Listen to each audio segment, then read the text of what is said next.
সাথী, বন্ধু, স্বজনেরা, দেখুন, এক অদ্ভুত ভীরু দুর্বলতার মহাপরিচয়।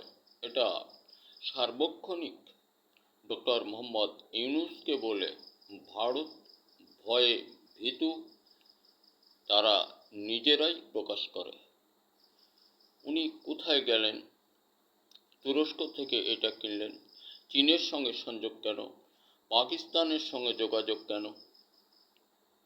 এই যে ইত্যাদি কারণে প্রকাশ করে, আবার বড় বড় বুলি আওড়ায়। উন্ডা সর্বে সর্বা। বাহ, কিভাবে হলো এটা? এ দেশ কোথায় যাবে, কি কিনবে, তার প্রয়োজন মেটাবে, এখানে আর একটা দেশের বা আর এক গ্রামের মানুষের চিন্তা থাকবে কেন?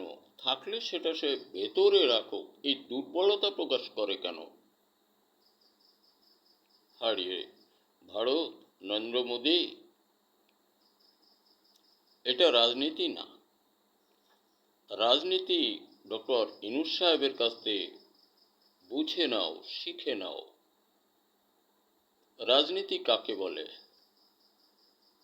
তাকে কত কথা, কতজন কত ভাবে, হয়তো মনে মনে ভাবে, বা ওই দূর হতে একটা বাজে কথা বললেও ফিরে তাকায় না। কাজটা ঠিকই হয়ে যাচ্ছে। এটা রাজনীতি, এইটা রাজনীতি। আর তুমি তোমার দেশে সংখ্যালঘুদেরকে যেভাবে হত্যা করছো, এর পরেও এই দেশ মুসলমান, এই দেশের মানুষ তোমাদেরকে যদি আখ্যা করে, সমর্থন দেয়, যোগাযোগ করে, এরা কি বলো মানুষ? তুমি বলো এরা মির্জাফর। কিন্তু এরাও একসময় রেহাই পাবে না, উইদিন শর্ট টাইম।